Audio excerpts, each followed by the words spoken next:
Hello student, welcome to our YouTube channel commerce efficiency. आज की class में हम कवर करेंगे अगर कंपनी ने शेयर इशू किए हैं कंसीडरेशन अदर देन कैश, यानी कि यहाँ पे जो कंपनी ने शेयर इशू किए हैं वो कैश में नहीं किए, अदर मोड से किए हैं। तो इसमें कैसे ट्रीटमेंट करेंगे हम विद एग्जांपल मैं आपको कवर कराऊंगी। अगर अभी तक आपने मेरे चैनल कॉमर्स एफिशिएंसी को सब्सक्राइब नहीं किया, सब्सक्राइब कीजिए ताकि जब भी मैं न्यू वीडियोस अपलोड करूं सबसे पहले नोटिफिकेशन आपके पास जाए, आप वीडियोस को देखें और आपकी स्टडी बूस्टअप हो।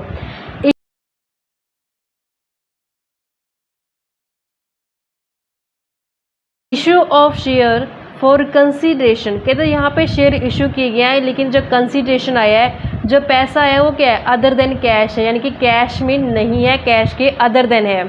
इट इज़ नोटेड, कहते हैं it is not necessary to issue the share only for cash, कहते हैं कंपनी के लिए ज़रूरी नहीं है कि कंपनी हर बार जो शेयर इशू करे वो कैश में ही करे। ए कंपनी में issue fully paid shares for consideration other than cash, तो कंपनी क्या करती है कि वो शेयर को इशू कर सकती है, फुल्ली पेड शेयर को इशू कर सकती है, लेकिन अदर देन कैश मोड के through.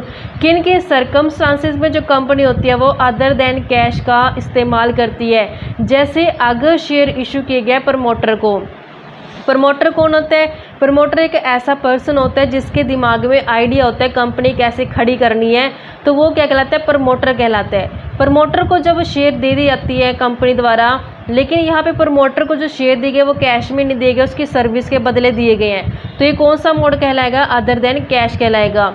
Promoters of a company may be issue share in the company for the service rendered by them, कहते हैं जो ये कंपनी क्या करती है, जो सर्विस दी जाती है प्रमोटर द्वारा, तो उसकी सर्विस के बदले कंपनी ने क्या किया, शेयर्स दे दिए।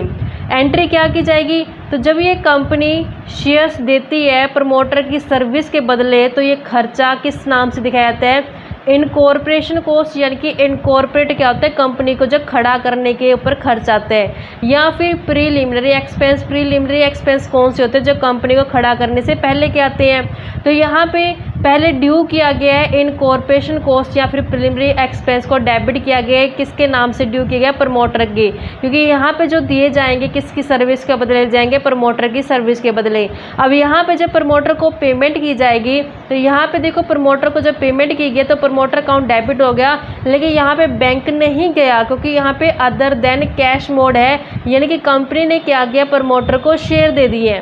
तो यहाँ पे टू बैंक की बजाय क्या आ जाएगा, फिर शेयर कैपिटल आ जाएगा, क्योंकि यहाँ पे कंपनी ने अपने प्रमोटर को उसकी सर्विस के बदले शेयर्स दे दिए गए हैं। तो ये तो प्रमोटर के केस में था। नेक्स्ट आता है अंडरराइटर के केस में। अंडरराइटर कौन होता है, ये वो पर्सन होता है जो कंपनी के शेयर्स को इशू करने के लिए बीच में एक मीडिएटर का काम करता है। कई बार क्या होता है कि कंपनी अपने शेयर डायरेक्टली पब्लिक को इनवाइट नहीं करती है, कुछ भी रीज़न हो सकते हैं, या तो कंपनी नहीं है, ये लोग उनको जानती नहीं कंपनी के बारे में, तो बीच में किसी ऐसे पर्सन को अपॉइंट करते हैं जिसको पब्लिक जानती होती है, तो उसके थ्रू क्या करते हैं, कंपनी शेयर को इशू कर देती है। लेकिन कई बार क्या होता है कि कंपनी वैसे भी अपनी सरदर्दी को कम करने के लिए अंडरराइटर का सहारा ले लेती है बीच में, कि कंपनी अपने शेयर पहले अंडरराइटर को दे देती है और अंडरराइटर क्या करता है, आगे पब्लिक को इनवाइट करता है अप्लाई करने के लिए कंपनी के शेयर्स में। यहाँ पे अंडरराइटर का मेन रोल पता है क्या होता है बच्चों, कि जैसे अगर एग्जांपल के लिए मान लो कि कंपनी ने 20,000 शेयर इशू करने, तो उसने बीच में अंडरराइटर अपॉइंट कर लिया।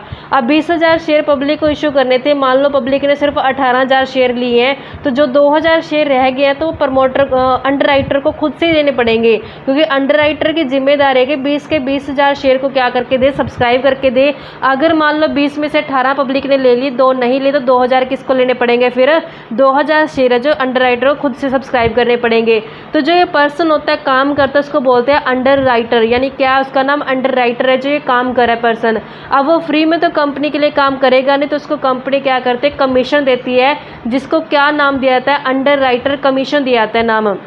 तो यहाँ पे एक्सप्लेनेशन क्या दी गई बुक में, कहते हैं under writing is an agreement, कहते हैं ये क्या होता है कि एग्रीमेंट होता है enter into before the issue is broad, कहते हैं जब शेयर को इशू करने से पहले, बिफोर द पब्लिक यानी पब्लिक को इशू करने से पहले, that if the share or debentures are not taken up by the public in full, कहता है कई बार क्या होता है कि पब्लिक ना सारे शेयर्स नहीं सब्सक्राइब करती, कुछ करती है, डिबेंचर इशू किए गए हैं, शेयर इशू किए गए हैं, फुल नहीं किया जाता, तो अंडरराइटर क्या करता है, जो रह जाता है ना हिस्सा पार्ट जो रह जाता है शेयर का इशू किए बिना पब्लिक को, तो क्या करना पड़ेगा, खुद को भी उसको सब्सक्राइब करना पड़ेगा जो अंडरराइटर होगा।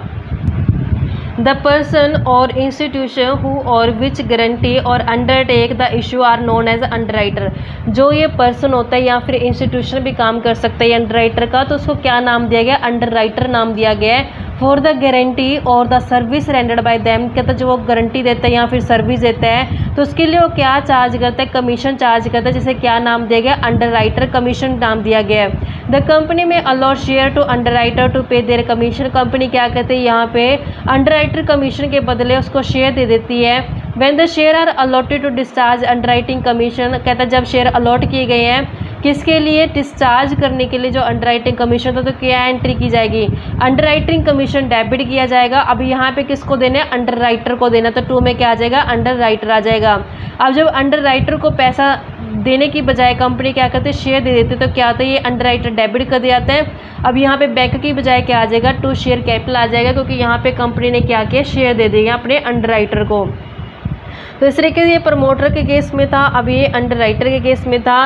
नेक्स्ट यहाँ पे नोट दिया गया है, नोट में क्या बोला है, incorporation cost or preliminary expense or underwriting commission is written off in the year in which they occurs first from security premium. कहता है जो ये खर्चा किया गया इन कॉर्पोरेशन कॉस्ट का या प्रिलिमिनरी एक्सपेंस का या अंडरराइटिंग कमीशन का, सबसे पहले कहते हैं ये कहाँ से चार्ज किया जाएगा, सिक्योरिटी प्रीमियम से। अगर सिक्योरिटी प्रीमियम नहीं है तो कहता है फिर ये कहाँ से चार्ज कर लेंगे हम, प्रॉफिट एंड लॉस स्टेटमेंट से।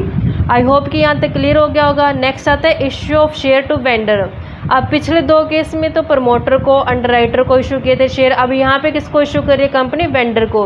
वेंडर कौन होता है, विक्रेता, जिसे सेल्समैन बोल सकते हैं हम। कंपनी क्या करते हैं, कई बार कुछ बिल्डिंग या कुछ असेट या कुछ खरीदती है जब वेंडर से, तो उसको पैसा देने के बजाय क्या करती है कंपनी, उसको अपनी कंपनी के शेयर दे देती है, तो उसको क्या बोलते हैं, issue of share to vendor के नाम से जाना जाता है। Sometimes a company purchase some asset, कहता है कई बार कंपनी कुछ असेट खरीदती है तो उसकी पेमेंट करने की बजाय क्या करती है, कैश में पेमेंट करने की बजाय उसे फुल्ली पे शेयर दे देती है। तो एंट्री क्या की जाती है इसकी, जब परचेज़ किया होगा बिजनेस, तो परचेज़ करने में जब असेट आई होगी तो असेट को डेबिट किया जाता है, क्योंकि जब बैलेंस शीट बनाते हैं तो बैलेंस शीट में असेट साइड का बैलेंस क्या होता है, डेबिट होता है। तो यहाँ पे सन्ड्री असेट डेबिट हो गया, 2 में सन्ड्री लायबिलिटी, क्योंकि लायबिलिटी का बैलेंस क्रेडिट होता है। 2 में वेंडर अकाउंट ओपन किया जाता है कि कितने में टोटल उसमें खरीदा गया है। अब अगर बैलेंस आता है असेट साइड पे, तो असेट साइड पे बैलेंस किस चीज़ का आएगा, गुडविल का। अगर बैलेंस आएगा लायबिलिटी साइड पे तो किस चीज़ का आ जाएगा, कैपिटल रिजर्व का। मतलब क्या है यहाँ पे कि जो असेट साइड बैलेंस आने का मतलब क्या है कि यहाँ पे लायबिलिटी साइड का बैलेंस ज़्यादा था, तो इस कारण से जो असेट साइड बैलेंस बचा वो किस चीज़ का है, गुडविल का। यानी कि कंपनी ने जो एक्स्ट्रा पैसा पे किया होगा वो किस कारण से पे किया होगा, गुडविल के कारण पे किया होगा। अब यहाँ पे अगर मान लो कि असेट ज़्यादा है और लायबिलिटी है कम, तो बैलेंस किस चीज़ का है, कैपिटल रिजर्व का। यानी कि यहाँ पे रीज़न क्या रहा कि कंपनी ने जो पेमेंट तो कम की है लेकिन उसको आ ज़्यादा गया, असेट ज़्यादा आ गई है, तो यहाँ पे क्या होगा, कंपनी को फ़ायदा होगा जो किस नेचर का होता है, कैपिटल नेचर का। तो उससे कहाँ ट्रांसफर करेगी उस बैलेंस को, कैपिटल रिजर्व अकाउंट में। तो यहाँ पे तो ये असेट को परचेज करने का था, तो जब इसमें वेंडर से परचेज की गया असेट, बिजनेस को खरीदा गया है, तो उस केस में हमने वेंडर को यहाँ पे क्रेडिट किया है। तो अब नेक्स्ट एंट्री में क्या करेंगे, वेंडर को शेयर इशू कर देंगे। तो ये वेंडर यहाँ पे मैंने क्रेडिट किया, तो नेक्स्ट एंट्री में जब इसको शेयर इशू किए जाएंगे तो क्या कर दिया जाएगा, वेंडर डेबिट कर दिया जाएगा। तो यहाँ पे इसको पेमेंट की बजाय क्या किया गया, शेयर दिए गए, तो 2 में क्या आ जाएगा, शेयर कैपिटल अकाउंट आ जाएगा। तो अगर मान लो कि कंपनी ने जो शेयर इशू किए गए वेंडर को वो प्रीमियम के ऊपर कर दिए हैं, तो यहाँ पे एंट्री कैसे करेंगे फिर हम, तो वेंडर अकाउंट डेबिट हो जाएगा, to share capital to security premium account के नाम से दिखा देंगे। जैसे इसका एग्जांपल हम कवर करते हैं, एग्जांपल नंबर 10 में कहा है, कहता है एक्स लिमिटेड ने परचेज किया बिजनेस वाई लिमिटेड का, कितने रुपए में, 9 लाख रुपए में खरीदा है। यहाँ पे जो उसकी पेमेंट की गई है वो फुल्ली पेड शेयर दे दिए गए, 10 रुपये का ईच दिया गया शेयर। कहते हैं एंट्री क्या रहेगी बुक्स ऑफ अकाउंट्स के अंदर, जब शेयर इशू किए गए पार के ऊपर, जब इशू किए गए प्रीमियम के ऊपर। तब यहाँ पे हम इसका ट्रीटमेंट करते हैं कि कैसे इसको करेंगे। जब कंपनी बिजनेस को परचेज करके लेके आएगी तो बिजनेस के अंदर असेट आएंगी, तो सन्ड्री असेट क्या होती है, डेबिट बैलेंस होता है, तो सन्ड्री असेट्स को क्या कर देंगे, हम डेबिट कर देंगे। सन्ड्री असेट्स डेबिट आ जाएगा, 2 में किसका नाम आएगा, वेंडर का। यहाँ पे वेंडर बेचने वाला कौन है, वाई लिमिटेड, तो 2 में क्या आ जाएगा, वाई लिमिटेड। तो यहाँ पे जो बिजनेस खरीदा गया वो खरीदा गया 9 लाख रुपए में, 9 लाख रुपए में। अब बारी आती है इस वेंडर की पेमेंट करने। कंपनी ने क्या किया, वेंडर को शेयर दे दिया, पैसा पे करने के बजाय क्या किया, इसको शेयर दे दिए गए।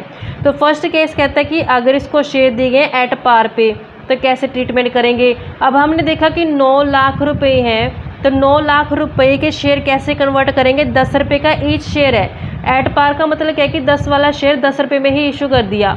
तो यहाँ पे 10 रुपये के हिसाब से जब मैं इसको कन्वर्ट करती हूँ तो शेयर कितने हो जाएंगे, 90,000 शेयर्स हो जाएंगे। यानी कि कितने शेयर दे दिए गए हैं इसको, 90,000 शेयर दिए गए हैं। तो यहाँ पे जब वेंडर को शेयर दिए जाएंगे तो वाई लिमिटेड क्या हो जाएगा, डेबिट हो जाएगा। वाई लिमिटेड डेबिट टू में क्या आ जाएगा, शेयर कैपिटल, तो में शेयर कैपिटल अकाउंट, क्योंकि अब इसको क्या दे दिए गए, शेयर दे दिए गए। 90,000 शेयर 10 रुपये का ईच, तो 9 लाख रुपए क्या कर दी गई, उसकी पेमेंट पूरी कर दी गई है जितने में उससे खरीदा गया था। अब नेक्स्ट केस कहता है कि अगर मान लो कि जो ये शेयर्स को दिए गए हैं वो दिए गए एट प्रीमियम के ऊपर, यानी कि प्रीमियम के ऊपर पे किया, और प्रीमियम कितना, 25% प्रीमियम के ऊपर। अब हम देखते हैं कि फेस वैल्यू 10 रुपये है, तो 10 रुपये का जब हम 25% करते हैं तो 25% कितना आएगा, 2.5 रुपये। तो 2.5 रुपये किस चीज़ के पैसा, ये प्रीमियम का। अब हमने देखा कि फेस वैल्यू थी कितनी, फेस वैल्यू तो 10 रुपये, और प्लस उसमें सिक्योरिटी प्रीमियम कितना कर दिया गया, 2.5 रुपये। तो टोटल उसको कितने में इशू किया गया, 12.5 रुपये में इशू कर दिया गया। तो अब जब हम इसको सिक्योरिटी प्रीमियम पे इशू करते हैं तो एंट्री क्या करते होते हैं, वेंडर जिसमें वाई लिमिटेड है, वाई लिमिटेड को डेबिट किया जाता है। 2 में इसको शेयर दिए गए तो 2 में क्या आता है, शेयर कैपिटल अकाउंट। अब इसको प्रीमियम पे इशू किए गए तो 2 में किसको दिखाएंगे, हम सिक्योरिटी प्रीमियम अकाउंट को ओपन करके दिखाएंगे, 2 में सिक्योरिटी प्रीमियम अकाउंट। तो अब यहाँ पे 12.5 ये तो हमने इसकी वैल्यू निकाली है। अब इसके नंबर ऑफ शेयर कैसे निकालते हैं कि हमने देखा कि जो शेयर यानी कि शेयर कितने निकाले कि 9 लाख रुपए देने हैं, 9 लाख रुपए देने, तो यहाँ पे जो शेयर दिए गए हैं उसको 12.5 के हिसाब से दिए गए हैं। तो नंबर ऑफ शेयर कितने के आएंगे, तो यहाँ पे जो नंबर ऑफ शेयर आएंगे वो आ जाएंगे 72,000। इसको डिवाइड करके ये क्या आ गए, शेयर्स आ गए। तो यहाँ पे 72,000 शेयर्स हैं और प्रीमियम कितना, 2.5 रुपये। तो 72,000 को जब 2.5 से मल्टीप्लाई करें तो कितना आ जाएगा, 1,80,000। तो यहाँ 72,000 शेयर हैं और फेस वैल्यू कितनी है, 10 रुपये, तो कितना आ जाएगा, 7,20,000। तो यहाँ 72,000 शेयर हैं और मार्केट वैल्यू कितने, 12.5 रुपये, तो टोटल कितना आ जाएगा, 9 लाख रुपये। तो इस तरीके से हम इसका ट्रीटमेंट करेंगे अगर प्रीमियम पे इशू किया जाएगा। तो बच्चों डिफरेंस समझने की कोशिश करना कि जब पार पे इशू किए गए तब तो मैंने 10 से डिवाइड करके नंबर ऑफ शेयर निकाले हैं, जब प्रीमियम पे इशू किए गए तो मैंने विद प्रीमियम कितना इसका पैसा बनता है उससे डिवाइड करके नंबर ऑफ शेयर निकाले हैं। तो इस तरीके से बच्चों समता, आई होप कि आपको क्लियर हो गया होगा। ऐसी रेगुलर वीडियो देखने के लिए आप मेरे चैनल कॉमर्स प्रोficiency को सब्सक्राइब, लाइक एंड शेयर करें। अगर आपको सजेशन या क्वेरीज है तो आप मुझे कमेंट बॉक्स में कमेंट कर सकते हैं।